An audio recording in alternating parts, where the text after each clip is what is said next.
Como relatamos en el capítulo anterior, finalmente Salvador y Maje son detenidos. Con la espada de Damocles sobre sus cabezas, Salvador reconoce haber matado a Antonio, pero sostiene una versión en la cual exculpa totalmente a su amante. Dice ser el único ideólogo y partícipe en este crimen y que ella desconocía totalmente este hecho. Por su parte, María Jesús se agarra a eso, a que Salva hizo todo de motu propio, que ella nunca lo influenció o pidió que cometiese un acto tan atroz, que él lo hizo por el temor a que su marido pudiese hacerle algo por los malos tratos que según ella recibía. Estando en prisión, Maje se da cuenta que la única baza es que Salvador siga manteniendo su declaración, echándose la culpa y exculpándola a ella. Y comienza a cruzarse cartas en las que la mujer sigue con su manipulación. En ellas se pueden leer cosas como: allí estaba sonriente, con los ojos brillantes desde el control de enfermería de la tercera planta. Me gustaba, me atraía, lo deseaba, su olor, su presencia, su mechita cayendo, su gorrito. Me pongo presumida cuando viene, coqueta, me anima que venga a mi planta y verlo y pasar por su lado. Está el goteo de Ringer vacío, me dice, y yo pienso, pues llénamelo tú para que no te vayas ya. Consigues enamorar y embelesar a quien se encuentra contigo, pero lo importante es cómo nos sentimos tú y yo cuando estamos juntos, cuando nos besamos, cuando nuestros cuerpos pasan a ser uno solo y tu respiración se solapa con la mía. Mis momentos a tu lado no los cambio por nada en este mundo. Cada día siento más dependencia afectiva de ti. Soy tuya. Prometo serte fiel, porque no necesito nada más que un hombre como tú a mi lado. Me llevas de la mano, seguimos el mismo camino juntos. Te quiero por encima de cualquier obstáculo. Tu bruja. Cosas como estas son las que la viuda plasma en sus escritos con la intención de seguir teniendo a Salva, como se puede decir, comiendo de su mano. Le dice que no puede hablar claramente por este medio, pero deja caer frases como: mi madre reza para que no me falles en el asunto que nos corresponde. Él, por su lado, responde como una persona totalmente sumisa y entregada a ella. Dice cosas como: todo lo que hemos pasado juntos ha sido increíble, te quiero tanto que no dejo de pensar en ti. Nunca. Creo que algún día escribiré un libro y seguramente será sobre ti. Quiero ver crecer en ti a tu hija, nuestra hija. Deseo tanto que seas feliz que haría cualquier cosa por ti. Espero poder seguir a tu lado para ver que tu vida da un cambio y empiezas a disfrutar. Te lo mereces, Maje. Te quiero, estoy completamente enamorado de ti, tus cartas me enloquecen, hacen que desaparezcan los barrotes, tengo ganas de verte desnuda, apretar tu culo y penetrarte. Tu brujo, tu petardo, simplemente Salva. Como podéis ver, estas misivas mantienen a Salvador en un estado que favorece a Maje y lo lleva por el camino que ella desea, pero algo sucede, algo que no estaba previsto en los planes de la chica. Ella comienza a estar con varios presos en la prisión de Picassent, con los que mantiene relaciones sexuales. Esto llega a los oídos de Salvador, que unido con la insistencia de su hija, la cual pide que diga la verdad, que por favor confiese y deje de querer en Maje, hacen que finalmente la venda que este hombre tenía en los ojos termine cayendo. Por lo que el día 10 de noviembre de 2018, Salvador pide declarar ante el juez y en esta declaración delata a Maje y le cuenta que ella fue la incitadora e ideóloga del crimen. El 15 de octubre de 2020 da comienzo el juicio contra los dos acusados. En este, el fiscal pide 22 años de cárcel para Maje y 18 para Salva. La acusación particular, 25 para ella y 20 para él, mientras que el abogado de la viuda pide su absolución. Pero hagamos un repaso de dicho juicio y escuchemos algunas declaraciones que allí se hicieron. Vamos a comenzar intentando dar un orden cronológico a estas declaraciones con los hechos acaecidos. Comencemos con el testigo que descubre el cuerpo de Antonio. Pues nada, a ver, yo me fui con la moto a recoger a mi novia y cuando volví, cuando bajé la última cuestecita, que ya estás en nuestra planta, vi unas manchas encima de un coche. Pensé que era Coca-Cola o algo así de algún vecino que se había enfadado y se lo había tirado por encima del coche. Dejé la moto y me acerqué y es cuando vi ya los pies delante del coche y comprendí que era sangre. Entonces cogí y me di la vuelta para que mi novia no viera nada y nos fuimos para arriba. Le dije a mi novia que se fuera a casa y yo me acerqué a la Guardia Civil, que está en la misma calle. ¿Quién aparcaba habitualmente en esa plaza? Habitualmente estaba el coche de María Jesús. ¿Qué coche era este? Un Fiat Punto. ¿Fiat? ¿Estilo, puede ser? O estilo, sí. Habitualmente aparcaba el coche de ella, entonces, el de la acusada. ¿Usted vio en alguna ocasión que Antonio quitara el coche para que lo dejara ella? ¿Quitar el coche para que lo dejara ella? Sí, habitualmente. Él solía, como llevaba coche de empresa, solía dejarlo en la calle para dejarle la plaza a ella. Tras esto, oigamos a los agentes que proceden al levantamiento del cadáver. Encontramos diversos vestigios junto al cadáver, un llavero, unas llaves de un vehículo, unas gafas de sol, una colilla que se encontraba en la plaza colindante, en la plaza 30-31, y de tabaco de liar, y distintos rastros frotis, mediante torunda, sobre manchas o rastros de sangre que había en el vehículo, y así como indicios lofoscópicos, huellas dactilares reveladas en los vehículos. Vale, era un sótano,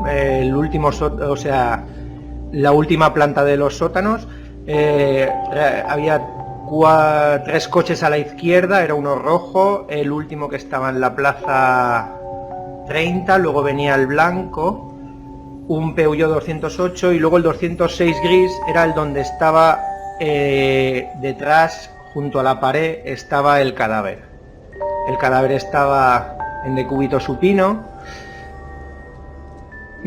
había sangre en la parte de atrás del coche gris, se recogieron huellas, ADN, una colilla que estaba en la plaza de al lado y bueno, se tomaron todas las muestras pertinentes. Vamos a escuchar ahora lo que declara la jefa de la investigación sobre las cosas raras que tanto ella como su equipo ven en la viuda tras enterarse que su marido acaba de ser asesinado. En esos primeros momentos estoy hablando, pues bueno, con el juzgado, estoy hablando con forenses, me acerco a la autopsia, vuelvo tal. Me hacen notar que encuentran una actitud un poco extraña en la viuda, porque si bien pues sí que de vez en cuando sollozaba y se mostraba pues triste y dolida, pues en cuanto paraban a lo mejor porque entraba alguien o salía o tal, pues enseguida cogía el móvil y estaba todo el rato chateando, y eso a mis compañeros pues les extraña. Y me lo comentan, fíjate que esto es una actitud un poco extraña, ¿no? Con su marido recién fallecido el día anterior, la mañana anterior. Entonces, yo observo que efectivamente me parece una actitud un poco rara, ¿no? Que tuviera esos cambios de humor en unos segundos. Tiene una serie de conversaciones muy desinhibidas y en la que manifiesta con muchísimas expresiones muy claras y muy contundentes la felicidad en la que vive, cómo se siente liberada y cómo ahora lleva la vida que quiere. Escuchemos en este punto que cuenta la madre de Antonio cuando le dicen que a su hijo le ha pasado algo y cómo ve la actitud de la que entonces era su nuera. Yo vine a Valencia pensando que mi hijo estaba hospitalizado porque había tenido un accidente. Primero con ella, que me extrañó porque mi hijo era muy respetuoso en el trabajo y cuando iba a trabajar no se llevaba a su mujer a ningún lado, en ningún sitio. Él iba a trabajar y cuando acaba de trabajar iba a su casa. Entonces me extrañó, pero luego me dijeron mi marido y mi hijo que no iba con ella. Que los padres le habían dicho que no iba con ella, que había tenido un accidente él. Que me preparase para lo peor. A todo esto la mujer de mi hijo ni me miraba. Era una cosa fría, nada, era una cosa... Era lo que se veía allí era de una película de miedo, pero de miedo, ¿eh? Pues se desvivía por ella. Siempre estaba haciéndole gracias, siempre estaba gastándole bromas, se desvivía con ella, siempre estaba regalándole cosas. Mi hijo estaba súper enamorado de ella, súper enamorado. Yo creo que la perdonó las 2 veces porque estaba muy enamorado de ella, la quería, como le dijo a su padre. Oigamos ahora a su hermano. Después yo cuando fui a prestar declaración a la comisaría de policía, me enteré que el cadáver se encuentra a las 3 Y claro, ya no me cuadran los horarios. Si encuentra el cadáver a las 3, ya no puede encontrarse el pastel a las 11:30. Ya me bailaban un poquito los horarios. Eso, de momento, es lo primero que encontré que no cuadraba. Allí mismo su madre ya empezó a pedirme no sé qué dinero que le había dado a su hija cuando se casó, que nosotros no estábamos pensando en nada de dinero en ese momento, porque claro, había faltado mi hermano y nosotros en ese momento estábamos desconcertados. Ya estaba hablándome la madre de dinero, allí al día siguiente, el día de prestar declaración, que yo me quedé a cuadros. Primero llama a mi mujer, después se entera del teléfono mío, yo estaba trabajando y su madre me llama por la mañana y por la tarde, cuando no 3 veces al día, que su hija tenía que rehacer la vida. Pues yo no entendía lo que me quería decir, no quería rehacer esa vida, pues bueno, porque la rehaga, ¿qué quiere que le diga yo? No, es que claro, ella tiene el dinero metido ahí en el piso y ella necesita dinero, tiene que rehacer su vida. Que va, para nada, si él llevaba a María Jesús en la palma de la mano, siempre estaba haciéndole mimitos y comparándole cosas. Veamos qué nos cuentan las forenses que realizaron la autopsia y el agente que investiga la forma en la que pudo morir Antonio. La causa de la muerte de don Antonio Navarro Cerdán, después de realizar toda la autopsia, concluimos que fue la destrucción de los centros biológicos vitales. Esta fue la causa inmediata. Los centros biológicos vitales entendemos como tales el corazón, grandes vasos, pulmones, todo aquello que puede producir, que es vital y que es un órgano importante, trascendente y cuya afectación puede ocasionar la muerte. En este caso, el centro biológico más afectado fue el corazón, por las distintas heridas de arma blanca, y también ilios pulmonares y pulmones. La causa fundamental, es decir, la inmediata, es lo que ocasiona el final de la muerte, y la fundamental es el inicio que ha ocasionado todo. El inicio que ha ocasionado todo fue la rotura cardíaca por acción de un arma blanca. No se defendió porque en brazos no tenía nada, que es lo que se pone para interceptar golpes o lesiones por arma blanca, y era sencillamente matizar eso, ¿de acuerdo? Estaba de pie cuando recibió la agresión por la disposición. Cara estaban. Entendemos, es verdad que siempre una agresión es un acto dinámico donde hay movimiento y demás. Decimos que aquí es sorpresivo, entonces claro, entendemos que tampoco mucho movimiento dio tiempo a que la víctima realizara. Pero nosotras, a la vista, con todas las reservas y a la vista del trayecto que sigue el arma blanca en el cuerpo, entendemos que el agresor tuvo que estar enfrente. Es decir, entendemos que fue cara a cara. Cara a cara. De pie y uno enfrente del otro. Y sin darle tiempo a reaccionar. Sin capacidad de reacción. ¿Entendían que el ataque fue de cara? No concibo un ataque frontal, entre otras cosas porque no estamos hablando de una estocada como pudiera ser sobre un arma, por ejemplo, una arma blanca, conforme puede ser una espada. No es una estocada frontal. Aparte, mecánicamente, por nuestra configuración muscular, así como brazos, etcétera, el ataque no puede ser en un momento también hay que tener en cuenta máxime los lomos, lo que es el cuchillo tiene un lomo y un filo. En los dos cortes que se aprecian, que son los más indiciarios, en esos cortes no puede ser una estocada, ya que una estocada en nuestra mecánica habitual, o sea, una persona si hace una estocada desvía hacia la derecha. La persona que está enfrente debería supuestamente defender porque es como lógica. Entonces no, y si fuera de frente y hay una lucha o digamos un intento de defensa, habrían cortes aleatorios o erráticos en la prenda, cosa que no existen en esa prenda. En esa prenda se circunscriben a una zona muy concreta. Prestad atención y vamos a escuchar una declaración muy interesante que contó José Antonio, el publicista y amante de Maje, en el momento del crimen. ¿Hasta cuándo se prolonga esa relación que tienen ustedes? ¿Lo recuerda? Pues hasta el día que me llamó la policía y me dijeron que estaba detenida. De acuerdo. En la actualidad ya no mantiene usted ninguna relación con ella. No. ¿El señor fiscal? Sí, señoría. Ha dicho usted que esta relación que tuvo con ella la califica usted mismo de noviazgo. Sí, acabó siendo un noviazgo. El día 15, el 16, la noche del 15 al 16, ¿está usted seguro que la pasó en su casa? Sí. Luego salieron de casa el 16, ¿sobre qué hora y a dónde fueron, si lo recuerda usted? El 16 nos levantamos y yo me fui a mi trabajo y ella se fue al suyo, bajamos los dos en el ascensor, ella siempre cuando se iba se bajaba al cero y yo iba hasta el garaje para coger la moto. ¿Le contó cómo fue el crimen?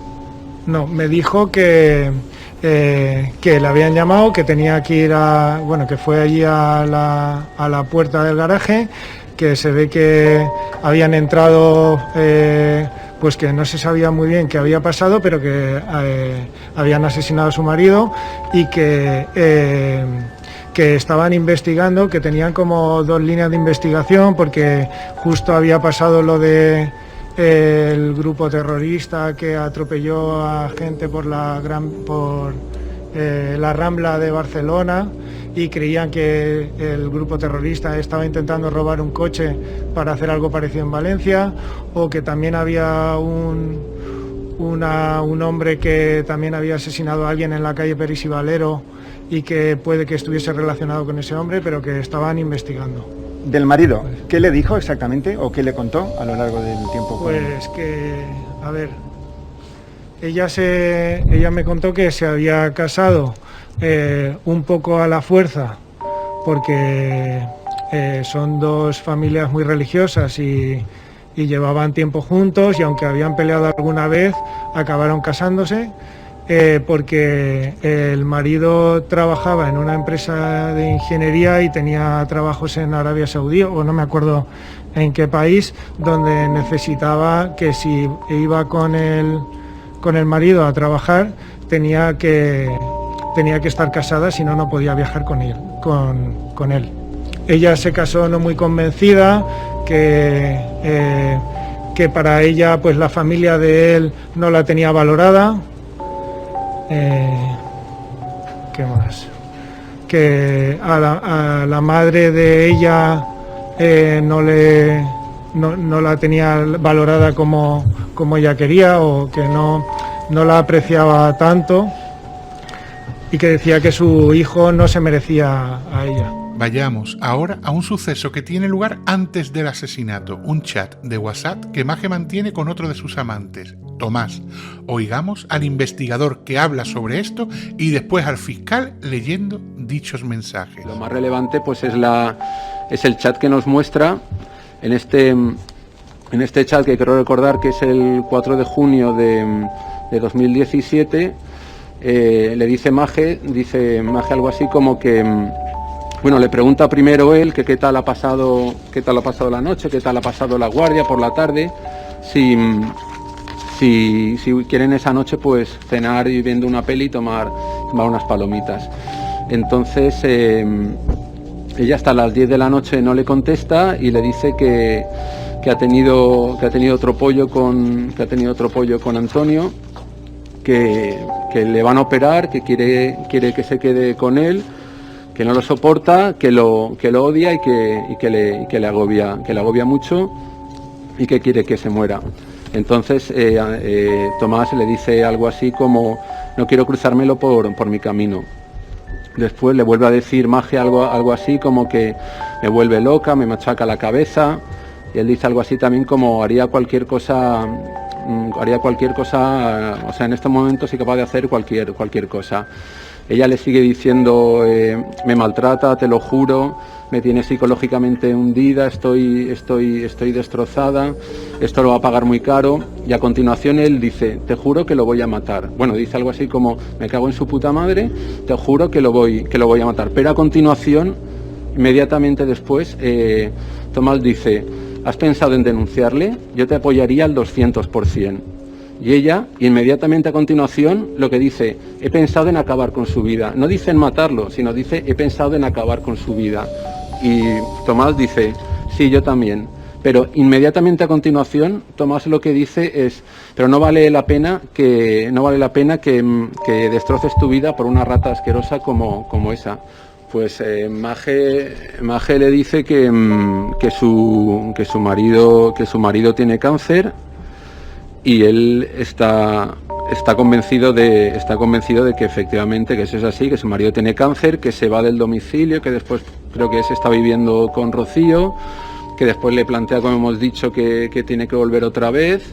Y después sí que es verdad que después de tomarle declaración la policía, ella le llama a él y le dice: oye, Si te llama la policía, que ha hablado de ti a la policía, no le digas que no le digas lo que te he dicho que mi marido tiene cáncer, entre otras ella cosas. Lo que le llama a él para decirle, en el caso de que le pregunte a la policía, lo que tiene que decir. Sí, exacto, 2214, Maje, me satura, me agobia, le odio. 2214, Tomás, lo sé, Maje, me considera de su propiedad, quiero que se muera. 2214. No le aguanto. 2214. Ojalá se muera.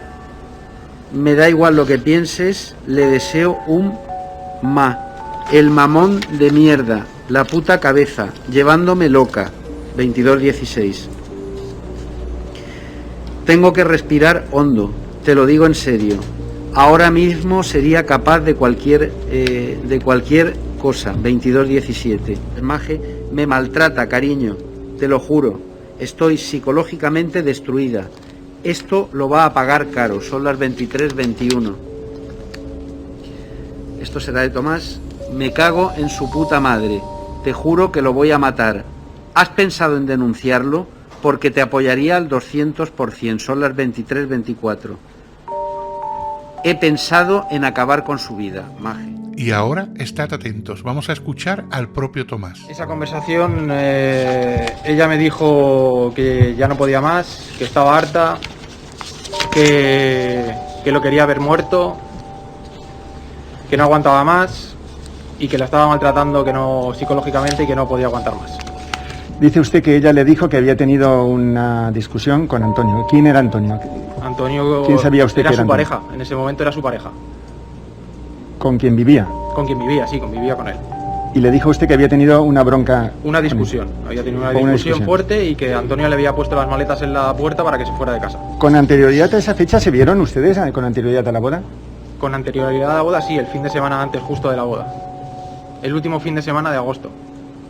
¿Dónde se vieron? En el apartamento de mis padres, en la playa, tiene un apartamento en la playa. ¿Solo un día o estuvieron...? Fue el fin de semana, creo que fue sábado o domingo. Y me contó que lo habían asesinado en el garaje. Que había sido por un robo, que querían su coche o no sé qué, algo así me dijo. Y yo le pregunté que si se habían llevado algo. En ese momento le pregunté, lo primero que fue, le pregunté que si le habían robado algo. Y me dijo que no. Entonces yo le pregunté, entonces, ¿no se han llevado nada y lo matan y no se llevan nada? En ese momento me extrañó, pero no pensé nada más, no pensé mucho más. No digo en relación con Antonio, digo en general, que Sí, matar, bueno, matanza, los quiero matar.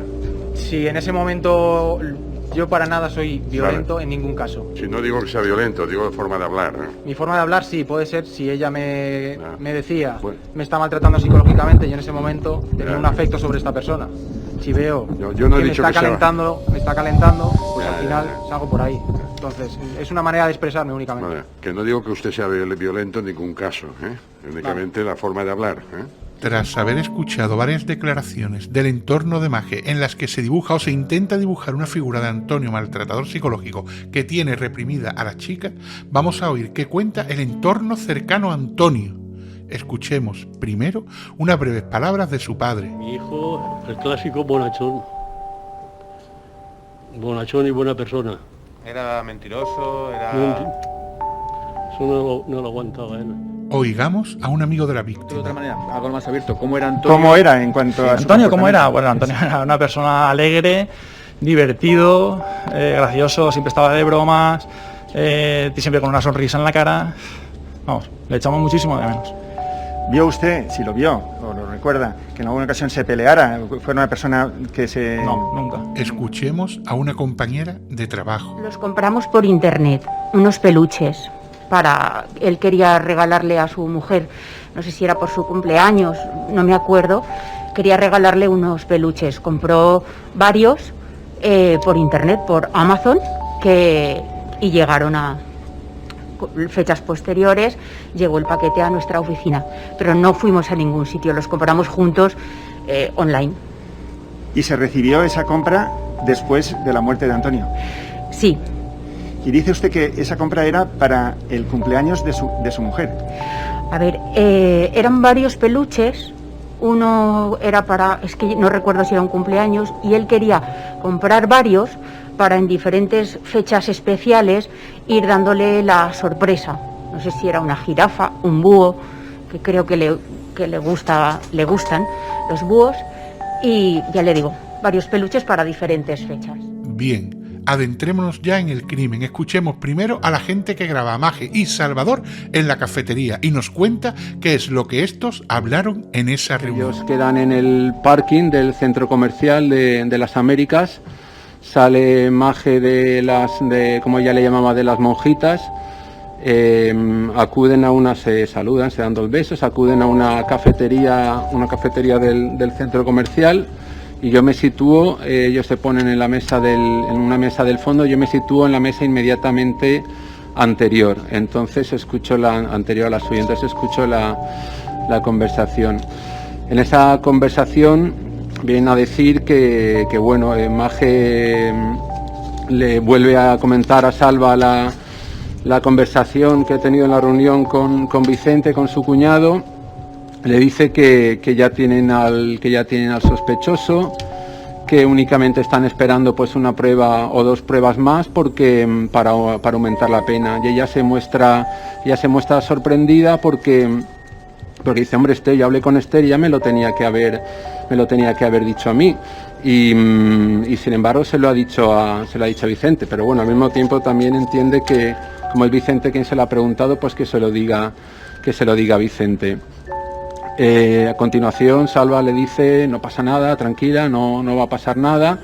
Maje le dice, me estás metiendo miedo, y Salva le dice, no te estoy metiendo miedo. Salva le dice, lo único es que tengo una duda, y dice, la llave. Dice que Maje dice algo así como ¿qué llave? Dice, no tengo llave.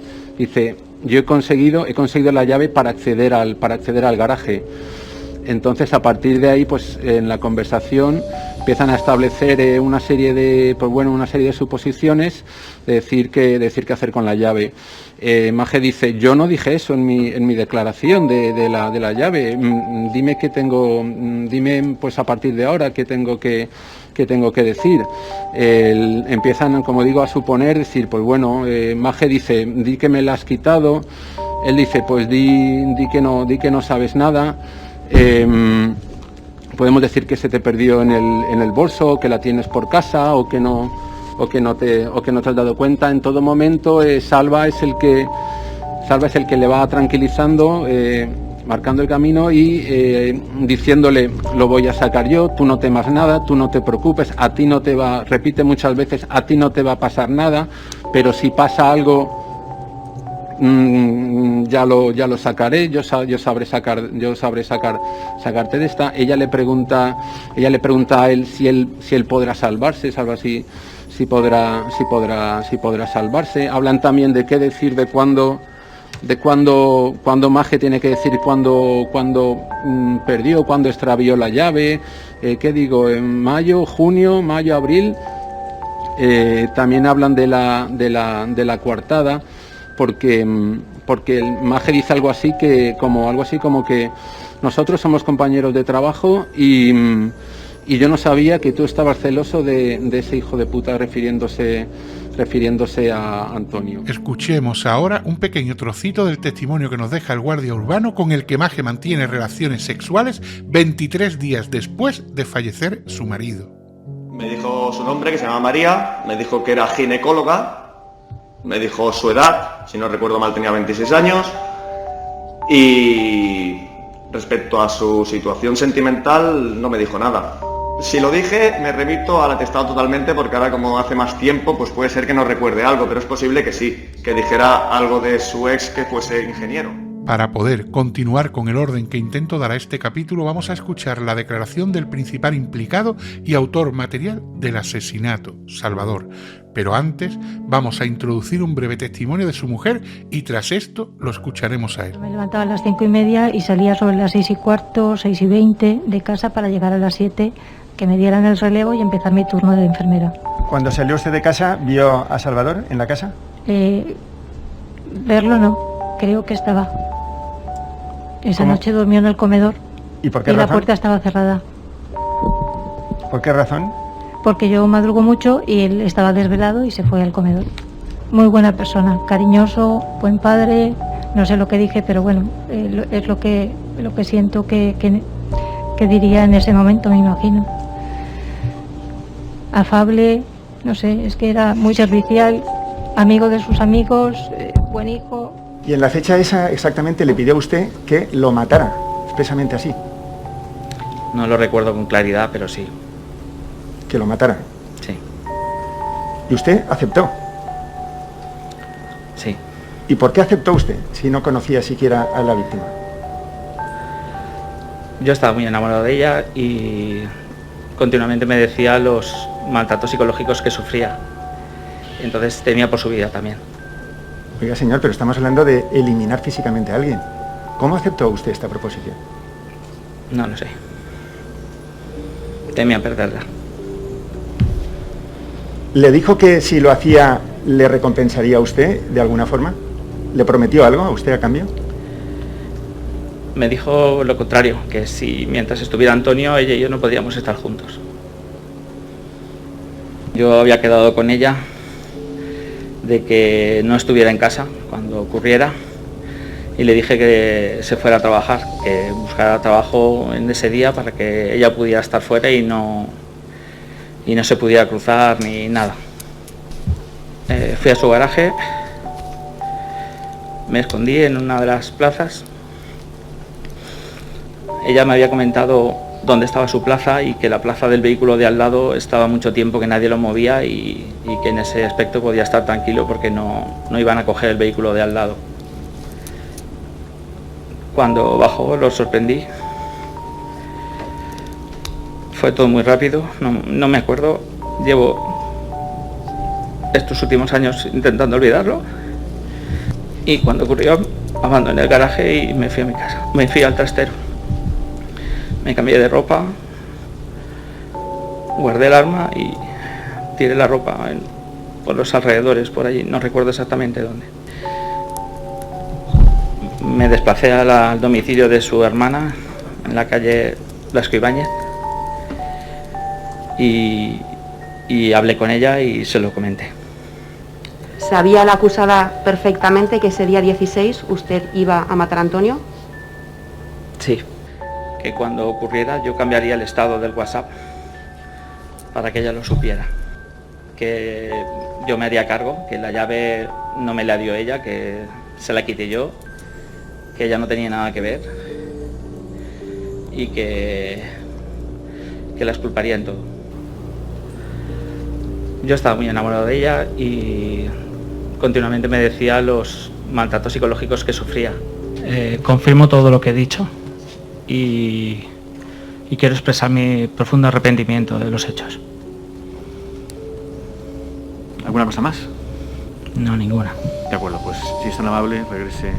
De la declaración de Salvador se desprenden muchas cosas. Primero queda claro que Maje conocía los hechos desde el momento en el que se cometieron. Básicamente porque él cambia su estado de WhatsApp en el preciso momento de haber realizado el crimen. Y después porque va a casa de la hermana de esta para comunicarle lo que acaba de hacer. Bien, pues escuchemos un testimonio de lo que hace Maje antes de ir a su casa y montar el paripé de viuda desconsolada y que se acaba de enterar del asesinato de su marido. ¿Se refiere al día de la muerte? Sí. Sí, sí. ¿Qué se decían esos mensajes? Pues en ¿Con quién ellos, los mantenía? bueno, en ellos se dedujo a través de las horas en las que fueron emitidos que estaba tonteando, flirteando con José Valero, pues un poco jugando, teniendo un juego totalmente desenfadado. Uno le decía, hola chochete, ¿qué tal majete? Claro, eso nos llamó mucho la atención debido a que eran las horas en las que al parecer ya había tenido la reunión con Salva y se dirigía directamente al lugar del domicilio. Ya sabía que su marido había sido asesinado. Debía de saberlo, efectivamente. Y esa conversación la mantuvo con José yendo a ir a ver el cuerpo de su Creemos, marido que sabía que estaba. claro, creemos o que bien ya estaba llegando o bien estaba de camino, pero desde luego era con posterioridad, por las horas en las que vemos que se produjeron. La madre de Maje, la cual presuntamente se da a entender en este juicio que conocía que el asesino de Antonio era Salvador, declaró lo siguiente. María Jesús, bueno, yo no sé si se ha hablado aquí ni nada, pero María Jesús le dijo Salvador que se había escondido, que se había enfrentado a Antonio y se habían peleado. Que se había enfrentado a Antonio y se habían peleado. Y defendiéndose lo había matado. Y luego resulta... Ella le dijo que Salvador le había dicho eso. Sí, que Salvador le había dicho que se había escondido y se había enfrentado a Antonio y se habían peleado y en defensa propia lo tuvo que matar. Eso es lo que le dijo Salvador a mi hija. Y cuando ven el papel ese que sería la Exactamente. autopsia, ahí es cuando se ponen las dos a llorar. Pues claro. Nada más, señoría. Sí, señoría, perdón, al hilo de lo que la defensa le ha preguntado y se ha contestado. Esa conversación que dicen que mantuvieron fue antes de que ingresara en prisión. ¿Recuerda usted esa conversación si fue antes de que ingresara en prisión? Antes de que ingresara en prisión. Y ahora sí, vamos con la declaración de la ideóloga y autora intelectual del crimen, María Jesús, a la que todos llaman Maje. No, en peligro nunca. Nunca. Nunca, en peligro no. Sí que psicológicamente yo me notaba bastante afectada, pues por frases que Antonio me soltaba, porque también estaba muy quemado que desconfiaba de mí, tenía todo el motivo, pero sí, psicológicamente me quemaba, sí. ¿Hablaron o pensaron sobre un divorcio posible o alguna situación de este tipo? No, comentarios en plan de, jolín, con lo fácil que hoy en día es divorciarse, yo le decía, y lo que me está costando tomar la decisión, en el sentido de que son 5 años compartidos con Antonio desde 2012 y esa decisión me cuesta tomar, porque son muchas cosas compartidas, yo también le he hecho mucho daño sentimentalmente, él a mí por otra parte, pero costaba tomar la decisión de divorciarnos por eso, porque había mucho vivido, eran 5 años. Hablé sobre el accidente, sobre el suceso, que ojalá se muera él, nunca he dicho eso, nunca. ¿Nunca ha dicho eso? Nunca. ¿Y sobre cuándo fue esa conversación o ese No lo recuerdo. ¿Puede ser que fuera sobre el mes de mayo o junio, en el 17? No sé cuándo pasó, mentiría, no sé cuándo pasó. Bien, esa conversación que tiene usted a la vista de 4 de junio con Tomás, en la que usted expresamente consta, allí le dice que me satura, me agobia, le odio, quiero que se muera, no le aguanto, ojalá se muera, le deseo un mal. Luego dice también, esto lo va a pagar caro, he pensado en acabar con su vida. ¿Esto sí que lo dijo usted o no? Este es el Telegram que yo usaba con Tomás.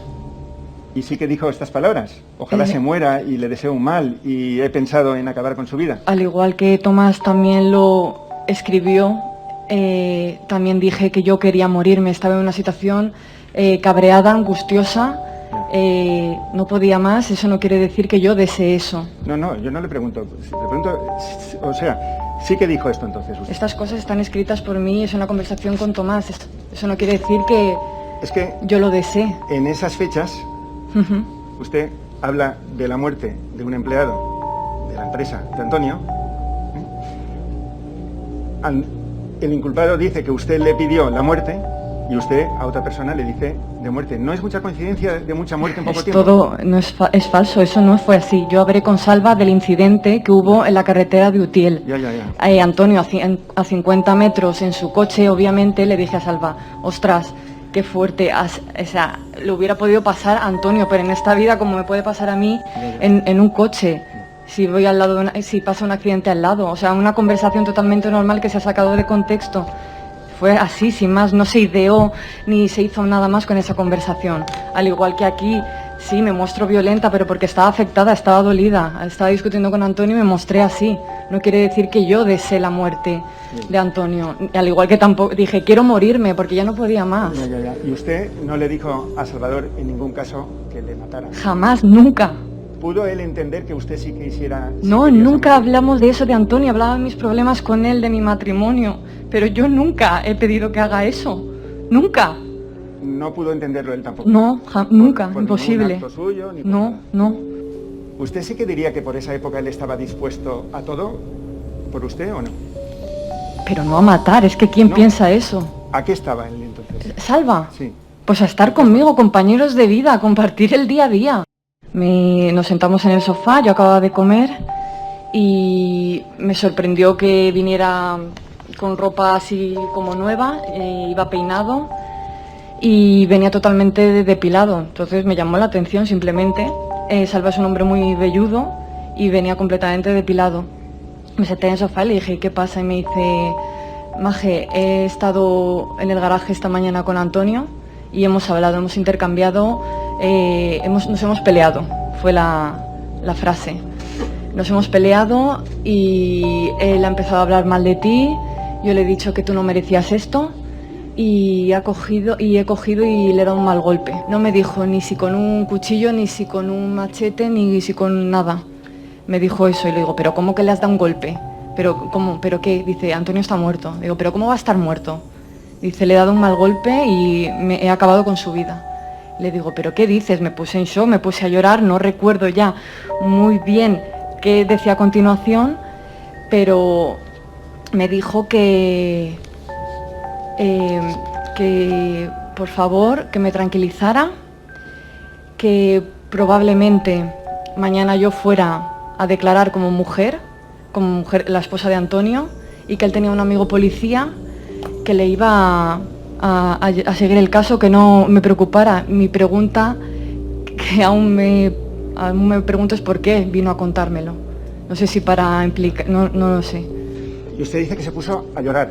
Me puse a llorar del shock de la información, que obviamente aún no daba por hecho que fuera así, no me lo creía viniendo de él. Oiga, mire, es que resulta que se vio en la causa el telegram que comunicaba con José ese día a partir de las 2 de la tarde, ¿verdad? Sí. Donde usted dice, ¿hacemos esta noche un amorcete? Ja, ja, ja, vale, chochete, no me seas un mamoncete. Y sigue todo el día hablando, se ha visto ya estas conversaciones. Ha venido mis tíos por sorpresa, estaré con ellos, tu Madrid va a perder. ¿Esto es cierto? Eso fue después, lo del amorcete y ese juego acabado en ETE, lo recuerdo. Sí, sí. Fue antes de yo saber lo que él me había contado. Antes de saberlo. Sí. ¿Por qué en esa llamada usted no le anima a Salvador a contar a la policía que confiese los hechos o que cuente lo que ha sucedido? Porque como yo le había encubierto a Salva, me veía implicada en esto, porque yo le había encubierto lo que él había dicho, entonces me veía implicada. ¿Por qué no le animé nunca a contarlo? Pues porque me acobardé. Pensé en mí y pensaba que en las posibles consecuencias de al estar investigada o al ser la esposa de Antonio se me implicara o en el encubrimiento o algo. Tenía miedo. No, no es cierto. Diga usted, ¿qué pasó entonces? No es cierto que yo planificara y acordara con Salva acabar con la vida de Antonio. ¿Le decía usted, Tomás, que Antonio, esto del cáncer que se ha dicho? Sí. ¿Y por qué se lo decía esto del cáncer? Fue una mentira que yo le conté a Tomás, muy fuera de lugar, totalmente como excusa, puesto que Tomás me incitaba, me agobiaba mucho a la hora de quedar. Yo no podía, porque obviamente, como estaba con Antonio, no podía llevar otra relación paralela, por mucho que me gustara estar con Tomás.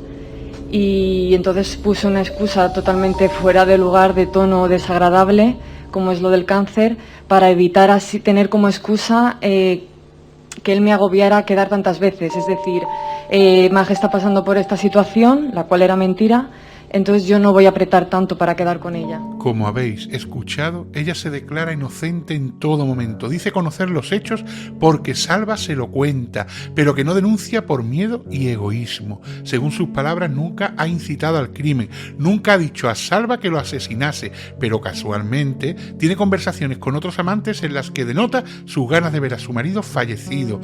El pasaje del cáncer que hace creer a Tomás es simplemente desgarrador. ¿Cómo se sirve de eso para ir contando los días de vida que le quedan? Porque ella se los ha dado a su pareja. ¿Cómo va restando sabiendo que esa persona que está compartiendo su cama tiene esos días contados? Porque ella lo ha decidido. Es algo atroz, cruel e inhumano, como muchas de las cosas que hemos visto hasta ahora, pero ¿están Maje o Salvador en su sano juicio? Veamos qué nos cuentan los psiquiatras forenses al respecto. No, vamos a ver, no se evidencia ningún tipo de patología mental, sino unas características de su forma de ser. pero no llamativo a efectos de lo que estamos hablando. O sea, lo que nosotros aportamos en nuestro informe es que ninguno de esos rasgos y de esas que pueden ser muy variadas, ninguno de esos rasgos llega a ser desadaptativo, llega a ser de proporciones relevantes hasta el punto de constituirse en trastorno de personalidad, hasta el punto de constituir una enfermedad, el trastorno de personalidad. Tiene rasgos psicológicos, no tiene nada que resaltar en sentido patológico en su personalidad. El señor Salvador Rodrigo Lapiedra, pues es todo lo contrario, es una persona más bien pasiva, más bien dependiente que dominante. Esa es una característica de su personalidad, pero insisto, una característica psicológica de su personalidad. Yo no me acuerdo que llorase, por lo menos con nosotros, no recuerdo que llorase. Sí recuerdo que ella lo que quiere es que está cogiendo fuerza, pues es una persona fuerte y que espera salir de la cárcel el tiempo que sea o cuando salga y hacer su vida y vivir la vida, que es lo que ella tiene ganas de vivir, que siempre lo dice también varias veces, que ella tiene ganas de vivir la vida. Las conclusiones generales, por un lado, la primera sería que el peritado, don Salvador Rodrigo, no presenta rasgos antisociales o psicopáticos de ningún tipo. Desde el punto de vista cognitivo, conserva de manera adecuada sus facultades mentales y no hemos observado ningún tipo de deterioro cognitivo. Por otro lado, se trata de una persona con una dominancia muy baja, con muy buena predisposición, afabilidad, que unido a un nivel de autoestima muy bajo y alta dependencia, pues resulta ser una persona extremadamente sumisa, influenciable, sobre todo si se encuentra cerca de personas dominantes. La independencia es lo que se mide aquí es la necesidad de la persona de actuar solo o en compañía de otros.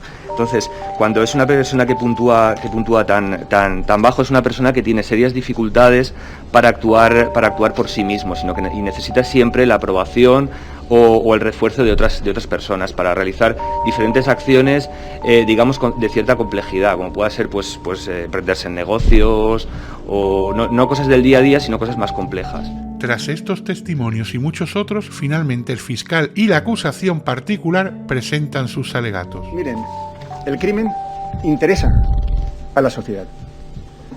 A la sociedad le interesa saber si matan o no a uno de ellos. ¿Quién es el que lo hace? Si se hace justicia o no. Este interés no es insano, claro que no. Porque el crimen es el ataque más brutal contra la convivencia. Y sobre este punto, existe un derecho fundamental a informar y un derecho fundamental a ser informado. Y existe un derecho también a opinar libremente. Y cuando se opina libremente da lugar a los juicios alternativos. Y esto nos podrá gustar o no, parecer desagradable, manipulador, machista, con adjetivos de género, con populismo punitivo, como nos parezca. Pero todo esto es ajeno a este juicio. Porque aquí estamos única y exclusivamente a las pruebas del juicio, solamente a esto. Y todo esto queda fuera del juicio. El Ministerio Fiscal entiende que a la defensa no le guste lo que se dice sobre su cliente, lo entiende. Pero lo que no entiende, no lo entiendo, ¿por qué se alega esto en este juicio? Él sabe que no es de este juicio este asunto. Claro que vale esta prueba, otra cosa es que no nos guste. Y aquí, el acusado, al principio, dijo que lo hizo él. Y dijo que lo hizo él solo, cumpliendo con su promesa. Y luego se arrepintió, claro que se arrepintió. Y la cambió. Y dijo, no es verdad. Lo hice, pero con el plan de ella, porque me lo pidió ella, esto, ¿no? Y miren, estas declaraciones, a mi juicio, valen no porque lo diga él, no por su credibilidad objetiva, no. Valen porque todo lo que él dice está ratificado en la causa. Está corroborado, avalado en la causa. Y el Ministerio Fiscal, aunque no hubiera reconocido al inculpado, tiene pruebas, está claro, para acusarles a los dos. Se ha visto también que desde el principio de esta relación, él es dependiente totalmente. Lo hace todo junto con ella, pero siempre es él el que lo hace. Ella le dice que haga una cosa y la hace. Le dice que le compre una cosa y la compra. Que le saque un billete y lo compra. Y en ocasiones hasta se anticipa él, ¿verdad? Oye, que te he sacado un billete para el autobús, ¿te parece bien? ¿Te parece mal? Esta relación existe aquí. Es difícil de pensar que esto fue exactamente así. Cuando se califica de mentirosa no se injuria, no, se describe una conducta. ¿O es que acaso es una persona que dice la verdad? Nunca la dice, miente, porque para tener estas vidas alternativas tiene que hacerlo. Y le miente a todos, a Salva, a Tomás, a José Antonio, una y otra vez, sin parar. Lo de la mentira lo dedicaremos luego. Pero es que para hacer esto también tiene que manipular a las personas. Tiene que estar acostumbrada a hacer esto. Porque es que no es fácil hacer todo eso. No es fácil hacer 2 trabajos. Llevar estas vidas. Realmente es un acopio de actividad impresionante. Quiero que se muera, me satura, me agobia, ojalá se muera, machacándome el mamón de mierda. Me maltrata, yo le daba no sé qué. He pensado acabar con su vida. Habla de muerte, pero es que cuanto más habla de más muerte aún. Cuando luego en junio va y le dice que está ingresado en el cáncer y que se está muriendo. Pues si es que dice esto, está hablando de muerte cuando en esa fecha está acotado esto. Y también habla de muerte cuando hablan del incidente del empleado de la empresa que se murió, ¿verdad? ¿Recuerdan eso? Y ella dice, no, sí que lo hablé, pero no dije nunca, ojalá se muera. Oigan, es que todo esto acredita que en esas fechas ella estaba pensando en la muerte de Antonio. Estaba hablando, pensando en eso. Y esto es terrible, ¿no? Y la decisión, no tiene ninguna duda el Ministerio Fiscal que ocurrió exactamente así. Pero es ilógico esto. ¿Es ilógico? ¿Quién va a desear la muerte de Antonio sino ella? A ver, ¿quién? ¿Salva? Si no le molestaba Salva. ¿Ha quedado claro? Juntos entraron, juntos elaboraron el plan, y elaboraron un plan que, insisto, a mí me parece muy inteligente. Porque el garaje es que era un sitio realmente ideal. En la última planta, una puerta única de vecinos. La fecha ideal también. Este crimen no podía cometerle a Antonio solo por mucho que quisiera, era imposible, porque tenía que saber muchas cosas sobre él, ¿verdad? Tenía que saber, pues esto, quién era, qué coche tenía, qué plaza, esto, ¿no? Y tenía que saber cuándo iba al garaje. Y esto, Antonio, esto el inculpado no lo sabía, era imposible, porque no tenía nada que ver con él.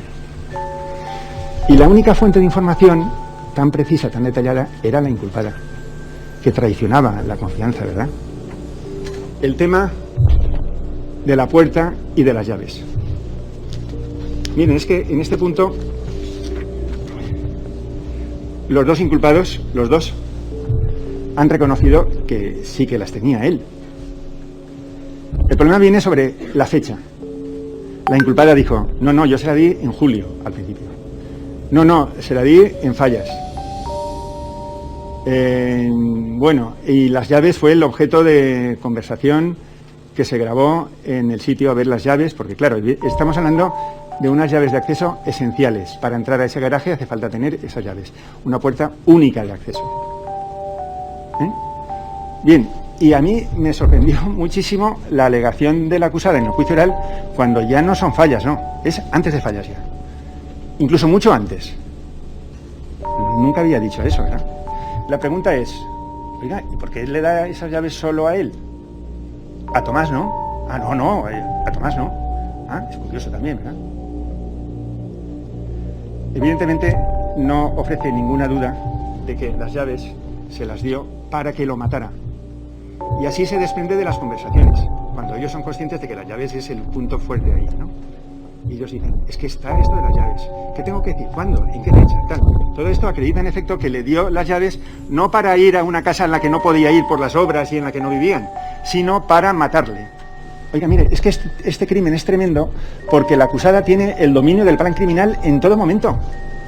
Porque si el crimen se va a cometer en el garaje, en la plaza de garaje, en ese punto,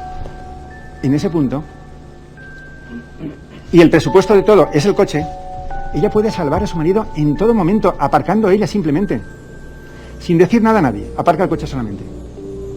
Y ella sabía esto, entraré luego, sabía esto. Y no le salvó a su marido, no. Le tuvo engañado todavía, diciéndole, estoy en el hospital. Y lo mata de una forma segura. Recuerdan, una forma en la que no falla. Quiero que no falles. Y él no falló. Le mató y le remató a cuchilladas. Brutal. ¿Y cuándo se enfada? Yo en todas las actuaciones a la acusada la he visto que se enfade solo una vez. Cuando él le dice, he llamado a la policía. ¿Qué dices? Es que esto, de verdad, es tremendo de contar. Dice, bueno, y se ríe. ¿Y de la justicia? ¿Esto de la justicia qué es? Una mierda.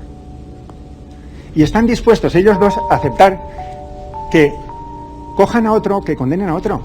Yo no dije que el móvil fuera el económico, no lo dije. Lo que dije es la consecuencia de esto. Ella conseguía eliminar un obstáculo en su vida, el acusado que le molestaba, evidentemente, y además ganaba una pensión, importante pensión, ganaba la expectativa de cobrar una póliza de seguro, otra póliza de seguro y su parte. Eso sí que lo digo porque eso es cierto. La acusada intentó burlarse de la justicia. La justicia existe, claro que existe. No es ninguna mierda. La justicia existe. Y en nombre de la ley les pido que hagan justicia y que condenen a los dos inculpados. Aquí no se está juzgando la moralidad de María Jesús ni cómo haya actuado, eso es indiferente. De hecho, como ha manifestado el Ministerio Público, ha sido la propia defensa la que ha introducido vídeos que jamás las acusaciones hubiéramos solicitado. Como botón, el ejemplo de aquella conversación con José María Huguet, donde se ve claramente todo el tema sexual de la cantidad. Jamás las acusaciones hubiéramos presentado. El sentido de presentarlo no lo sabemos. Pero no se puede denunciar un ataque moral cuando además la propia encausada y su propia defensa en todo el instante del procedimiento, prácticamente desde el primer día, en el caso de la acusada, se ha utilizado ese ataque moral. Como se ha podido apreciar ese ataque moral en el trato que recibía Antonio en las conversaciones telefónicas que María Jesús tenía con todas las personas a las que evidentemente les contaba alguna parte de verdad, con su madre, con Rocío, con Salvador. Ese ataque moral a Antonio, a la víctima, no debemos olvidar que Antonio es la víctima en este procedimiento, se refiere a su marido y tenemos bastantes conversaciones como el hijo de puta ese, que se ha quitado un peso de encima, que le ha tocado la lotería, desea la muerte del hermano de Antonio, desea a la madre de Antonio que se muera por el disgusto que le ha conllevado la muerte de su hijo, los trata de hijos de la gran puta, de muertos de hambre y que se pudran. Eso al poco tiempo de enterrar a Antonio. Entendemos que eso es incomprensible. O sea, eso no cabe en... Se hablaba anteriormente por el Ministerio Público de lo racional, lo razonable. Es irracional. O sea, una persona que no tiene absolutamente nada que ver con el asesinato de su marido no habla de ese modo ni de su marido ni de su familia. La madre acababa de enterrar a su hijo. Se procedió a la lectura, creo que sí, a través de la declaración de María Jesús, de un WhatsApp. Es que la única prueba objetiva en este procedimiento de algún tipo de maltrato es un WhatsApp de 4 de junio del 2017 del que se evidencia que el maltratado era Antonio. O sea, es que el WhatsApp lo que dice es que Antonio le reprocha a Baje que no quiere nadie a su lado que le ponga la mano encima, que por ahí no pasa. Esa es, en todo el procedimiento, en toda la instrucción y en el juicio oral, la única prueba objetiva de un único maltrato, ya decimos, de María Jesús hacia Antonio. En cuanto al análisis de la prueba, vamos a intentar articularlo a través de lo que vamos a denominar las 3 M's. Las 3 M's. La M de mentirosa, la M de manipuladora y la M de maldad. No se inmuta. O sea, es que no fue capaz de inmutarse ni cuando se estaba hablando de la autopsia de Antonio. Su declaración fue más de lo mismo. Es una declaración fría, una declaración calculada, indiferente. Es que no sí. Respecto de Tomás, también es extremadamente importante, aunque ya se ha expuesto por el Ministerio Público, la famosa frase, oye, que mi marido ya se está muriendo, 26 de junio del 2017, que le dice a Tomás mediante un mensaje. Y el día 30, creo recordar que le dice, ya lo han ingresado en el hospital, ya va a palmar. Se está hablando de muerte, vamos a ver. Esto coincide, ha hecho un reflejo temporal. Esta señora sabe, porque evidentemente ya ha planeado, ejecutado, y ya ha conseguido la persona, que es Salvador, que lleve a cabo lo que ella lleva ideando ya en su cabeza, y para ella su marido ya va a morir. O sea, le queda nada. Y evidentemente su subconsciente le causa el hecho de comunicarle a Tomás para que Tomás se quede tranquilito porque pueda tener sus dudas, dice, no te preocupes, que mi marido nada ya se está muriendo. La gravedad ya no es jurídica, es que es moral para la familia. Imagínense ustedes que en ese momento se entera la madre de Antonio que su consuegra sabía quién había matado a su hijo antes de que descubrieran a los culpables. Lleguémonos al supuesto de que la policía que efectuó una excelente labor policial no descubrieran a los culpables. Esta señora se calla, y se calla por un motivo muy sencillo, porque conoce, o cuanto menos sospecha, que todavía es peor, que su hija puede ser culpable en estos hechos. ¿Y qué hace? Como una madre, a ver, cualquiera hubiéramos hecho posiblemente lo mismo. Se calla para que no impliquen a su hija, punto, es que es así. Y en sede policial, sin que los acusados estuvieran, claro, fueron detenidos sin tener contacto entre ellos, cada uno en un sitio distinto para que ni tan siquiera a través de gritos se puedan escuchar. Y dijeron lo mismo. Lo básico, dijeron lo mismo. El tema de las llaves, el tema de que planificaron juntos y además Salvador dijo en esa declaración algo que ha dicho aquí y ya dijo en la declaración de noviembre, que la primera vez en la que digamos que nace el germen de la posibilidad de matar a Antonio es aquella famosa conversación que tienen tras el fallecimiento de dos compañeros de trabajo. Ahí es donde se idea por primera vez, o donde se fabula ante la posibilidad de que Antonio, que mala pata que no fuera uno de ellos. Palabras que dijo Salvador que había manifestado María Jesús. Como digo, en esas declaraciones policiales María Jesús reconoce su autoría.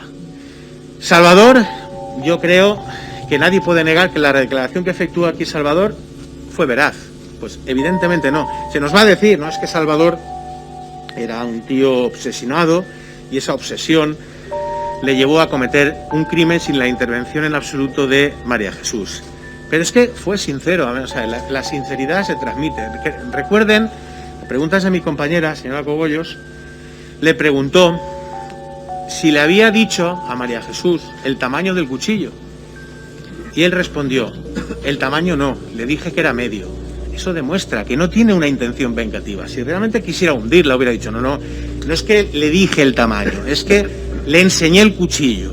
Dijo la verdad. De hecho, expresó dudas concretas ante determinadas preguntas, dudas evidentes, porque estamos hablando de un momento en aquel instante de mucha presión. No fue capaz y fue realmente, yo creo que pese a ser el asesino de Antonio, pues creo que todos pudimos sentir pena, entre comillas, de lo que pasó en su declaración. Y eso es por un motivo, porque transmite sinceridad. Nadie sintió pena por la declaración de María Jesús. Fue desgarradora la declaración de su exmujer diciendo que era un buen padre, que era un buen hijo, que era, vamos a ver, estamos hablando de una persona que jamás ha cometido un delito en su vida, tiene 47 años y jamás ha cometido nada. De hecho, es una persona que además en su trabajo salva vidas y ayuda a personas desconocidas. ¿Cómo es posible? O sea, ¿qué necesidad de motivación tiene que tener alguien para... Todos tenemos un criterio moral, todos tenemos una zona de la que no pasamos porque nuestra moralidad no nos permite llegar más allá. Imagínense el estado, o sea, de manipulación que llega a tener Salvador, que rompe con ese criterio de una moralidad que no discutimos. O sea, no discutimos para llegar a matar brutalmente a una persona como lo hizo con Antonio. O sea, realmente tuvo que tener una manipulación brutal. Y esa manipulación brutal solo se entiende de una sola manera, y es la promesa. La promesa a algo. Se nos ha puesto hoy mismo, para que lo tengan reciente, la conversación con José María Huguet. O sea, Salvador lo único que quería era poder tener ahí a María Jesús para siempre, porque sabía que si la tenía para él solo, posiblemente la perdería. O sea, es la promesa. Y esa promesa, para que Salvador llegara a ese nivel de manipulación, esa promesa tuvo que ser constante. A ver, ¿en qué cabeza cabe que en ese instante te enteres de que este señor ha matado brutalmente, aunque no fuera brutalmente, vamos a dar por hecho que le comunicó que no fue de manera brutal? En ese instante deberías de haber clamado al cielo, deberías de haberte marchado de ahí corriendo y deberías de haber ido a la policía a denunciar a este señor. Y en lugar de eso, sigue manteniendo relaciones sexuales con él. Estamos locos.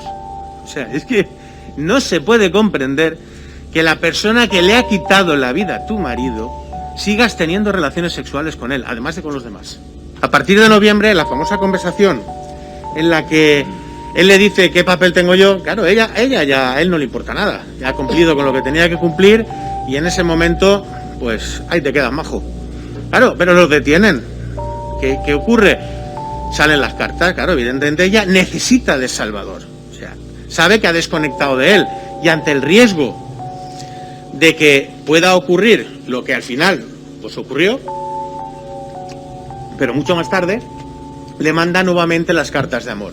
Aquellas que el Ministerio Público es que son brutales.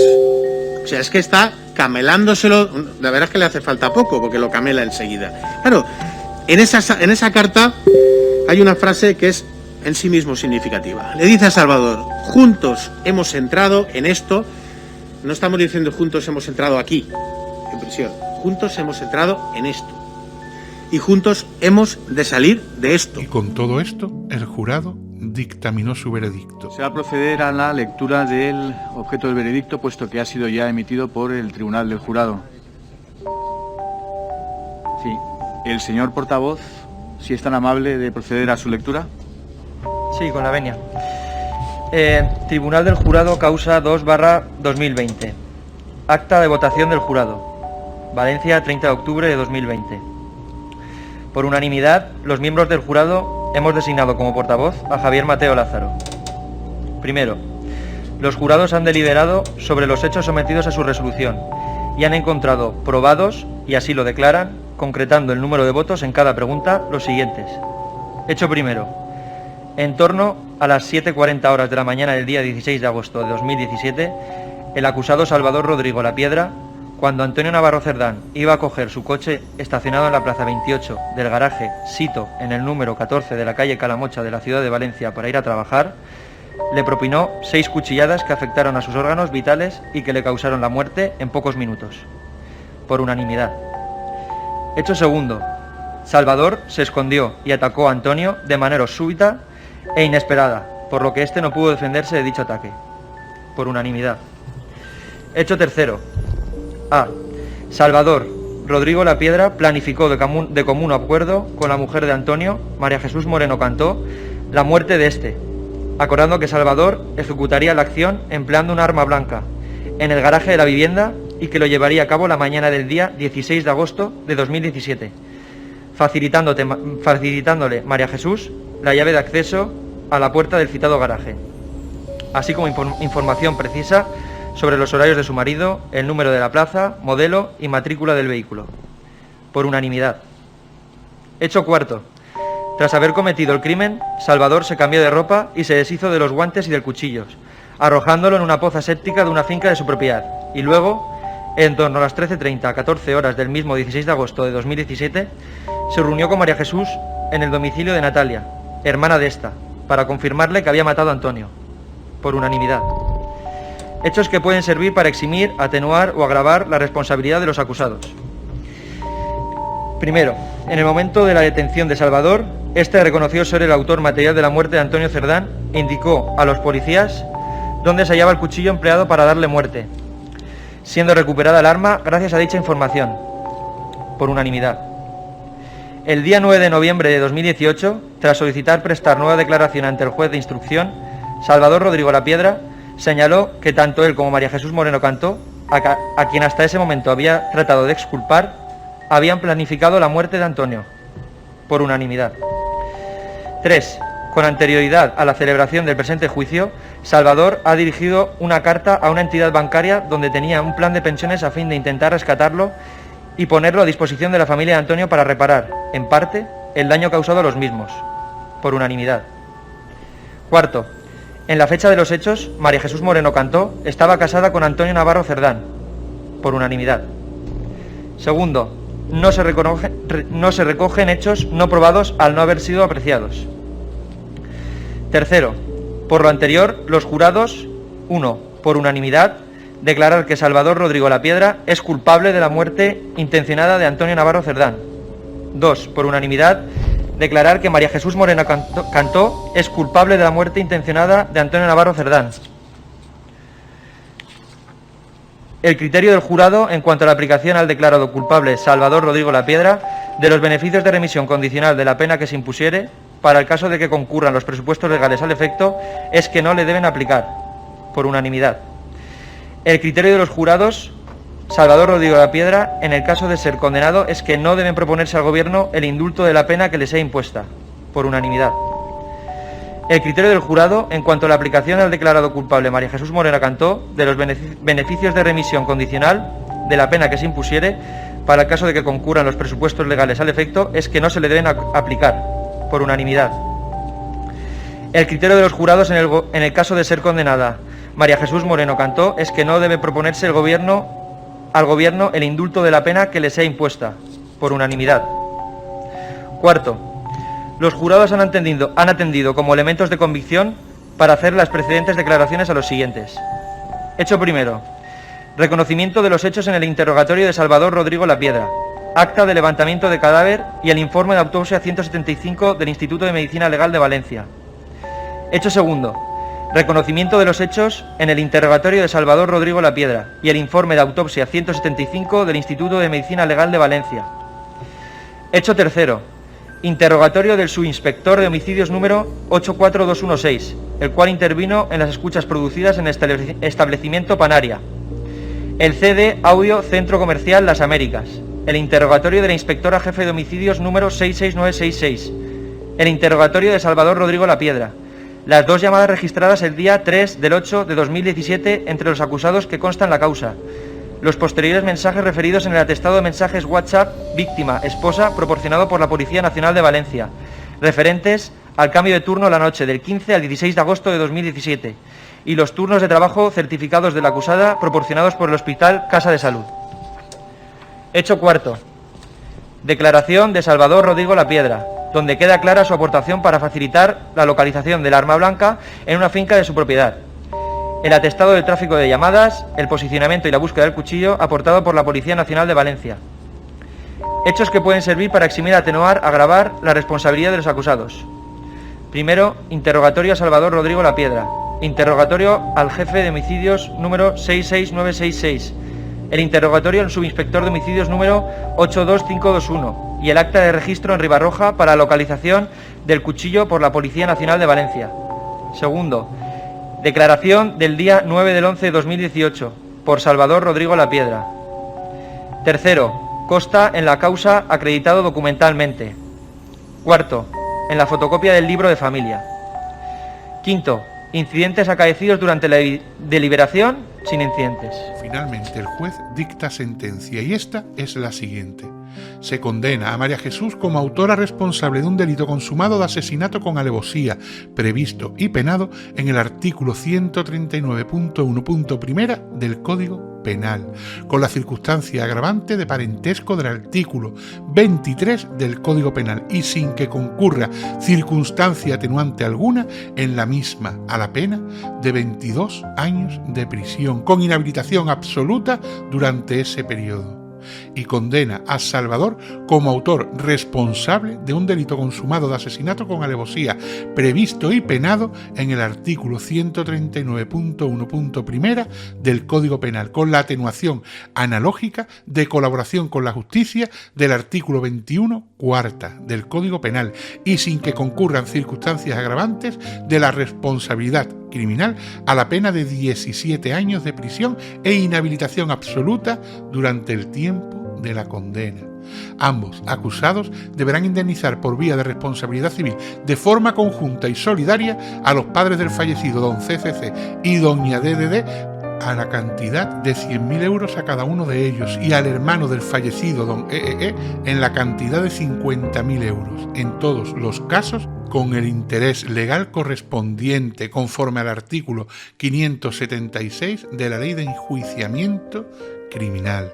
Tras recurrir la sentencia, el Tribunal Superior de Justicia terminó ratificándola en cuanto al atenuante que la defensa de Salvador incluyó en el recurso por el cual se pedía una rebaja en la condena por colaborar con la justicia. Este tribunal entendió que dicha colaboración llegó tarde.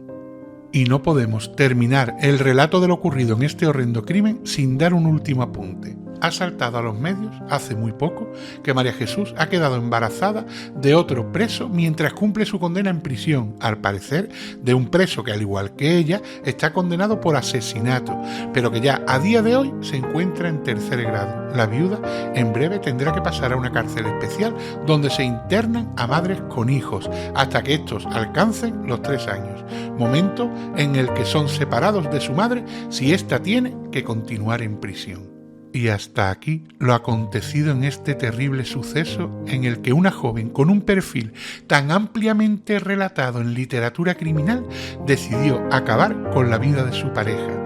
En su mente no cabía la más mínima posibilidad de que Antonio saliese de esa relación con vida. Desconocemos realmente si fue por dinero, creencias religiosas o simplemente por maldad pura. Pero, ¿qué podemos decir de Salvador? ¿Qué podemos opinar de una persona con una mentalidad tan débil, con una autoestima tan baja, que es capaz de cometer un acto tan deleznable por el simple hecho de agradar a la que él cree su amor soñado? ¿Cómo funciona la cabeza de una persona así? ¿Cómo imagina que será su futuro? Todas estas preguntas o reflexiones son difíciles de responder, pero no olvidemos que son estos crímenes más habituales de lo que podemos imaginar y que han sido llevados a la televisión o a la gran pantalla en multitud de ocasiones. Y la realidad nos demuestra que no hace falta un detective Colombo para que sean resueltos. Soy Triunarts. Buenas noches.